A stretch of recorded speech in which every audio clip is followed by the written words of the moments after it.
why aren't you content with what you have? You need to be content with whatever you have. Philippians 3:14 said I was content with whatever I had. And I'm talking about whoever said this in the Bible. I think it was Paul or Philip or somebody. They, I think, were a nomad. They were traveling on foot in the hot sun, traveling for miles, hopping from house to house. Very little food, very little clothing, and yet they were happy. They were content with whatever they had. They had practically nothing, and they were content.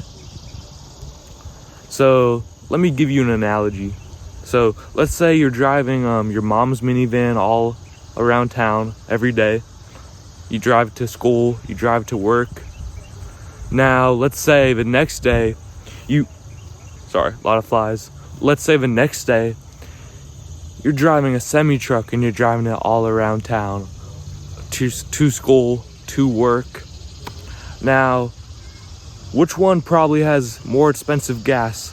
Which one probably has a lot more gas to fill up the car, to fill up the vehicle? Probably the semi-truck, not your mom's minivan. So, in the same way, you're building up requirements to feel happy. You need this much fuel in your body to feel satisfied. You need this much fuel in your body to feel happy.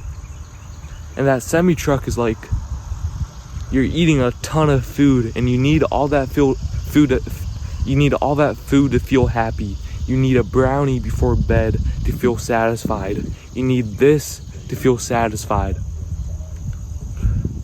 But you save so much if you just drive the minivan. You don't have to worry about so much if you just drive the minivan. But you got so much to worry about. You got so much requirements. You have so much time and money to spend if you're driving around a semi-truck all day. So why aren't you content with what you have? Why aren't you content with what you have? Now your body needs fuel. Your body is like a car.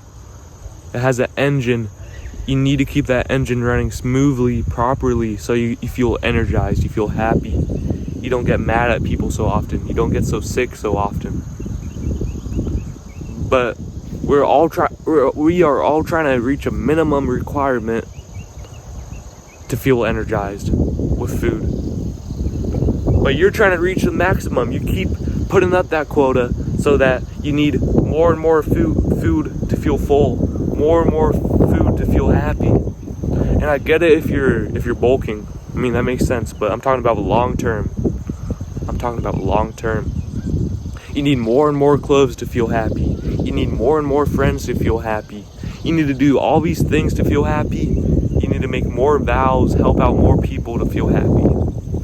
You need to stand by whatever you say to feel happy, and I get that. But to make it easier on yourself, you need to take away some of these things. You're making way too many vows. You need to cut it off. You're talking to too many people that don't serve you. You need to cut them off. You're eating too much food that doesn't serve you, and you're making it a requirement to live. You're adding quotas and quotas, requirements and requirements to feel happy, to feel satisfied, to feel content every day. You need to do 1, 2, 3, 4, 5, 6, 7, whatever things every day to feel happy. Otherwise, you'll be discontent because you didn't do them all. Because you didn't eat it all. Because you didn't talk to them all. Because you didn't do all these things. Oh no, I didn't watch my YouTube video before bed. Now I'm cranky. Oh no, I didn't vape before bed. Now I'm cranky. You're holding on to too much dead weight. Too much dead weight. So you need to be content with what you have. Thank you for watching. watching. I'm Chris from Deep Roots. I talk about self-growth, spirituality, health. So if you want to watch more videos, click here. And if you want to subscribe, click here. I'm a pretty small YouTuber. I only get like 5-10 views per video, but thank you for watching.